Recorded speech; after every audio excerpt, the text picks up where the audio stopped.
Amis des alimentations, bonjour. Alors, des alimentations, je vous en ai déjà montré beaucoup sur ma chaîne, et j'en possède, ma foi, un nombre assez important. Mais pourtant, pour développer dans mon bureau, comme je vous l'ai dit, maintenant, ça m'arrive assez souvent de travailler là-bas, j'ai un gros problème de place, et je n'ai pas trouvé d'alimentation à caser. Et donc, j'ai cherché une alimentation, on va dire, de labo quelque part, mais qui prend pas de place. Et après quelques recherches, j'ai trouvé sur Banggood cette petite DPS 150 de chez Fnercy qui a retenu toute mon attention et donc que je me suis empressé de commander. Alors je vous propose de la découvrir ensemble. Donc on reçoit ça dans cette boîte ici, qui est très bien protégée, on va rien à dire. On a ici une notice qui est à la fois en anglais et en chinois. On peut le voir ici, voilà. Bon, après, c'est assez simple à comprendre. À l'intérieur, on a l'appareil en lui-même que je vais vous présenter. Bon, je l'ai déjà ouvert, donc c'est pour ça que le sachet est déchiré, sinon il est hermétique. Et on a aussi donc un câble USB-A micro USB qu'on peut voir ici, et deux cordons, ma foi de bonne qualité, assez souple. C'est pas du silicone, banane, verre, pince croco. Ok. Alors comment ça se présente? Comme on peut le voir, c'est pas gros. C'est, je dirais, relativement épais. Voilà, on voit par rapport à un pouce, ça fait un pouce d'épaisseur, on va dire. Et on a ici sur le côté un bouton ici de mise en route. Là, une molette que l'on peut tourner. Ici, donc 5 boutons de contrôle.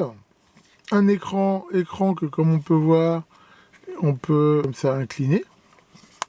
Et derrière, on a une prise USB-C, un interrupteur, une prise, un jack d'alimentation et ici une prise micro USB. Attention, il ne faut pas se tromper, cette alimentation-là ne se branche pas directement sur le secteur. Elle a besoin d'une source d'alimentation de tension fixe et assez puissante pour fournir le courant max dont on a besoin. Et cette alimentation se connecte ici.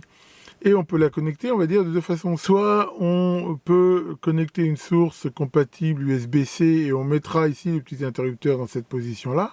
Soit avec ce jack standard, on prendra n'importe quelle alimentation, je veux dire, du moment qu'elle peut fournir entre 5 et 32 volts. Cette alimentation n'élève pas la tension. Ça veut dire que si par exemple vous l'alimentez en 12 volts, vous n'aurez même pas 12 volts en sortie, parce qu'il y a un petit peu de déchets, donc vous pourrez peut-être espérer jusqu'à 10 volts de sortie, pas plus. Donc ici, si vous voulez vraiment pouvoir bénéficier de la tension maximum jusqu'à 30 volts, il faut l'alimenter ici en 32 volts. La prise micro USB ici ne sert pas à alimenter le bignou. Ça ne sert qu'à le piloter éventuellement, comme on va le voir, avec un PC. Mais si en autonome, il ne faut rien brancher dessus. Alors en fait, si on branche que cette prise-là, elle peut quand même fonctionner.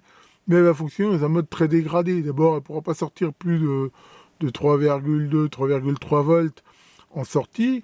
Et en plus, très peu de courant, dans la mesure où les prises USB de PC, par exemple, souvent ne délivrent pas un courant très important. Alors ça peut le faire, mais il faut vraiment que vous ayez besoin de très très peu de courant. Donc voilà pour ça. Donc si vous la commandez, cette alimentation toute seule, il est évident que vous ne pourrez pas vraiment l'utiliser à moins d'avoir un bloc d'alimentation. Alors par contre, en option, on peut aussi commander l'alimentation secteur, justement. Alors dans ce kit, il y a ce cordon, et on peut voir que c'est un cordon donc USB-C, mais de puissance, qui est de très bonne qualité, très souple. Voilà. Et ce petit module d'alimentation de 100 watts, qui lui, ici, a deux sorties USB-C et une sortie USB-A, on va dire, et qui va permettre donc de l'alimenter ici avec une tension éventuellement plus élevée. Alors maintenant on va le brancher et en faire une démo. Alors pour commencer, on va faire une démo justement avec le système d'alimentation. On va voir qu'au niveau de la tension, c'est pas forcément là qu'elle va aussi non plus donner son max, parce que la norme USB-C, je rappelle, ne va que jusqu'à 1 volt maximum. Alors là, on va pouvoir brancher ça. Donc on va brancher sur une sortie ici USB-C. Alors pour info, par contre, autant le système là était bien emballé, que là l'alimentation elle était emballée un peu limite. Et c'est vrai que c'est un bloc qui, comme on peut le voir, a ici un système d'adaptateur qui permet d'adapter différentes prises. Donc là, il y a bien l'adaptation européenne. Mais par contre, il est arrivé cassé. Et je dois dire, j'en ai chié comme un rat à le réparer. Mais enfin bon, c'est des choses qui arrivent. De toute façon, on s'en sort quand même. On note aussi qu'il n'y a pas de prise de terre. Ce qui veut dire que cette alimentation-là, elle sera flottante par rapport au secteur. Par contre, si vous la reliez à un PC, attention, comme le PC est à la terre, il n'y aura pas d'isolation galvanique. Donc là, je branche ça. Donc là, je me mets bien en mode alimentation par USB-C. Voilà. Et je branche le câble. Et donc, si je mets en route, voilà. Là, on peut voir que ça fonctionne bien.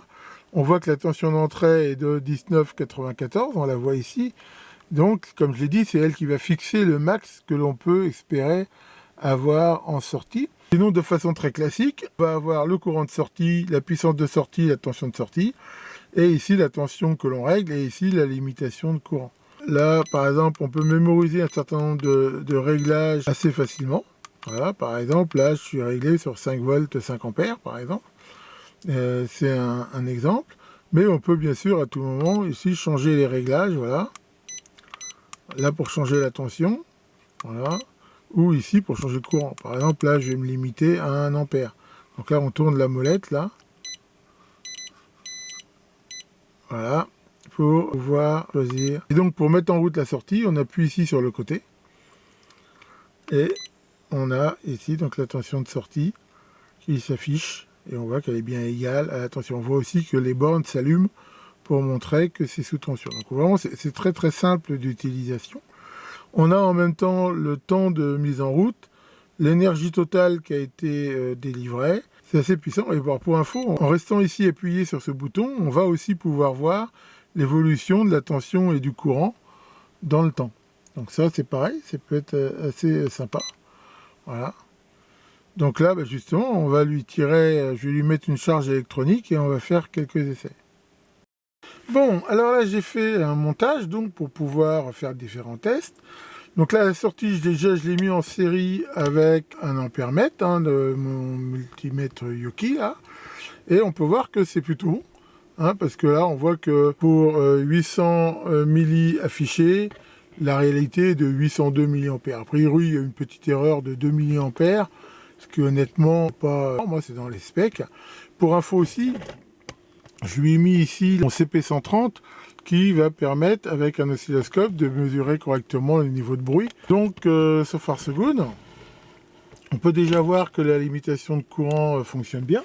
Donc là, je lui tire 800 mA. Là, j'ai mis, voilà, et on voit qu'à partir de 1 ampère, la tension s'écroule complètement, ce qui est normal, et elle marche en mode courant constant. On peut voir d'ailleurs que ça s'affiche ici correctement. Donc là-dessus, il n'y a vraiment strictement rien à dire. Ça fonctionne, ma foi, très bien. Alors justement, on va regarder par exemple à 900 mA le niveau de bruit sur l'oscilloscope. Donc voilà, donc là je suis sur la voie 1 de l'oscilloscope, 50 mV par division, je suis en x1 ici sur la sonde, et on peut voir ici ces petits pics. Là je rappelle que là je suis à 5 volts, 900 mA de sortie. Alors on peut bien sûr les analyser, donc la première chose qu'on peut faire, c'est déjà regarder la fréquence ici de ces pics. Voilà, donc là, si on regarde bien, voilà, à peu près, on n'est pas au truc près, on voit que c'est 416 kHz, qui doit être à peu près la fréquence, je suppose, de découpage. Voilà, 400 kHz, c'est sans doute la fréquence de découpage du convertisseur à l'intérieur de l'alimentation. Voilà, après, donc, si on arrête le signal, voilà, et qu'on zoome dessus, on va voir qu'elles sont à une fréquence qui est très élevée, elle qui est de 125 MHz. Voilà. Si ici on rajoute ici les mesures,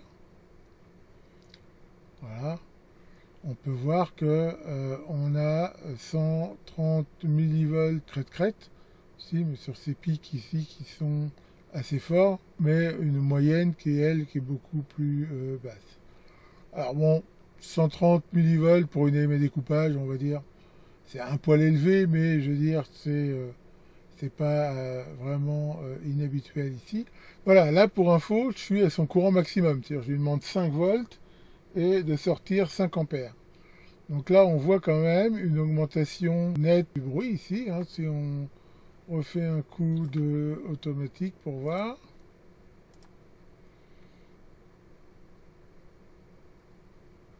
Voilà. Si on remet les mesures, là, voilà, en pic-to-pic, on arrive à 250 millivolts pic-to-pic, au max, c'est-à-dire 5 ampères sous 5 volts. Ma foi, ça reste quand même, encore une fois, convenable. Je rappelle que sur ce genre d'alim, si vraiment on veut limiter, on peut toujours rajouter un filtre en sortie, comme je vous l'avais montré ici. Et c'est plutôt bon. Alors, ce qu'on peut voir quand même, a priori, ça ne change pas la fréquence de découpage. On peut voir qu'elle est toujours de 400 kHz. Donc ça veut dire que c'est bien une modulation de largeur d'impulsion et non pas une modulation de fréquence, hein, comme c'est le plus souvent le cas sur les alimentations flyback. Enfin voilà, ça tient bien la charge quand même, là, voilà, 5 volts, 5 ampères, et pour un niveau de bruit qui reste quand même, pour une petite alim comme ça, de ce prix-là, tout à fait acceptable. Pour info, elle est toujours donc à son courant maximum, là, on voit qu'elle sort 5 ampères pour 5 volts, hein, toujours grâce à mon adaptateur. Donc là, sur la sortie 50 ohms alternatif couplé, j'ai mis mon analyseur de spectre, et voilà donc ce qu'on obtient. On peut voir que ça fait quand même pas mal de parasites, mais voilà, le niveau le plus haut ici est à moins 51 dBm. Mais on voit que ça bave relativement, on va dire, loin, ici en HF. Enfin, je rappelle que sur ce genre d'alim, si on veut quelque chose vraiment de clean, il faut mieux mettre un filtre. Maintenant, on voit qu'avec le courant, ça baisse quand même. Voilà, c'est par exemple, là, je reviens à 1 ampère. Alors, on voit quand même que ça baisse pas mal. Et bien sûr, quand il y a moins de courant, là on est à 0 par exemple, ça baisse vraiment plus, quoi. Enfin bon, encore une fois, pour ce genre d'alim, c'est acceptable. Là, comme je l'ai dit, avec l'adaptateur fourni, hein, qui ne peut pas fournir plus de 20 volts, la tension maximum que l'on peut espérer est de 19 volts 79. Donc là, je lui sors 1 ampère, et on peut voir que ça change beaucoup le spectre. Il est, on va dire, beaucoup moins fourni quelque part, mais on a toujours ici donc quelques pics, voilà, à différentes fréquences, hein, particulièrement quasiment à 100 MHz. Maintenant, ça reste quand même bas, hein, là on est à 71 dB.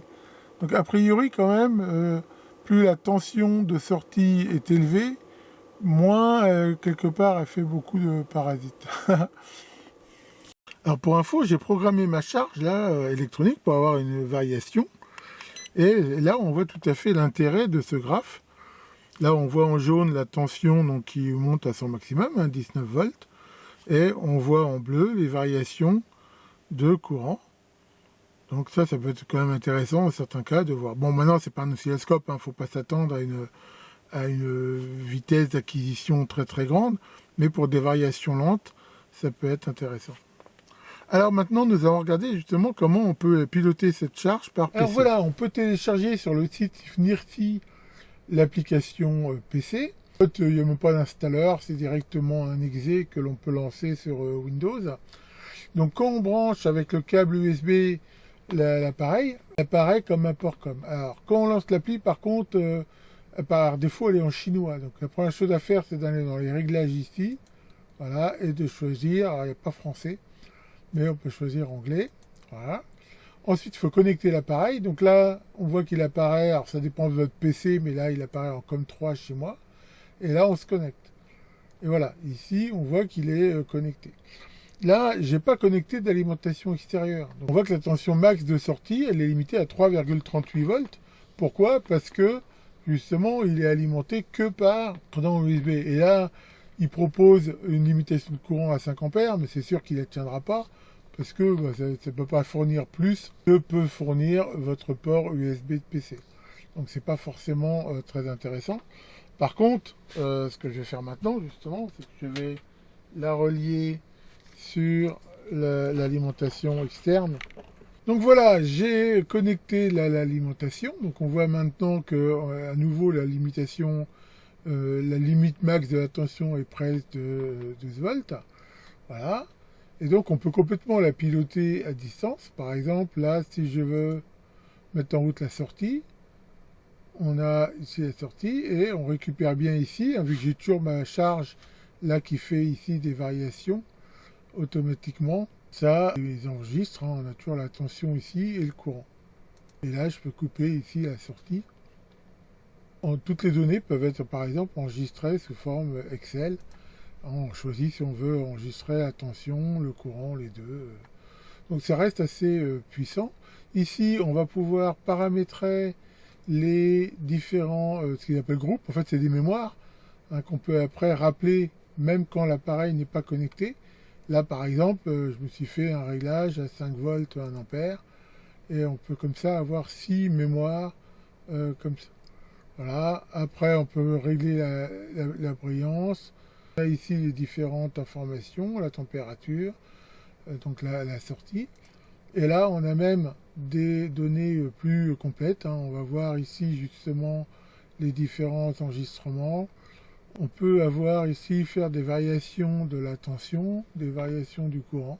Enfin, voilà, bon, je ne vais pas faire toute la démo, mais on voit que c'est quand même très très complet si on veut avoir ça. On peut même ici mettre à jour le software, sachant que j'ai été voir sur le site FNIRSI, il n'y a pas a priori de nouvelles mises à jour. Voilà pour la présentation de cette DPS 150 de chez FNIRSI, et ma foi, je trouve que c'est plutôt une très très bonne pioche. Parce que globalement, c'est un appareil de très très bonne qualité, on voit que c'est bien fini, c'est costaud, et bon, je veux dire, enfin, pour le prix, honnêtement, je pense que c'est vraiment quelque chose d'assez complet, et qui correspond tout à fait à mes attentes. C'est sûr que si vous n'avez pas de place ou vous êtes mobile, par exemple, avec un PC portable ou un truc comme ça, permet quand même d'avoir une petite alim qui est assez quand même potentiellement puissante. Après, comme on l'a vu, n'oubliez pas que l'alim toute seule, c'est quasiment rien. Il faut lui rajouter une alimentation donc externe, hein, qui peut aller jusqu'à 32 volts si vous voulez vraiment exploiter toutes les gammes de tension possibles. Maintenant, si par exemple vous avez une vieille alimentation de PC de 12 volts, bah, vous pouvez l'utiliser, mais encore une fois, la tension de sortie ira pas forcément si loin. Sinon, comme on l'a vu, hein, lors de la commande, vous pouvez choisir la lime toute seule ou avec ce bloc de 100 watts que je vous ai montré, qui là, par contre, permet donc d'aller jusqu'à quasiment 20 volts, comme on a pu le voir. Donc, excellente note, hein, je dirais 17-18, hein, parce que vraiment, le rapport qualité-prix, là, est très très bon. Bien sûr, comme d'habitude, hein, je mettrai en commentaire de la vidéo le lien sur le Bnews si ça vous intéresse. Tiens, Caroline, ça va, Caroline? Qu'est-ce que tu faisais? T'étais en train de lire. Ah ouais, et alors, qu'est-ce que t'as appris? T'as appris qu'il fallait 3 moutons pour faire un pull? Est-ce que je le savais? Non, je vais être franc avec toi, je savais même pas que les moutons savaient tricoter. Bidouillez bien, et à très bientôt pour de nouvelles vidéos.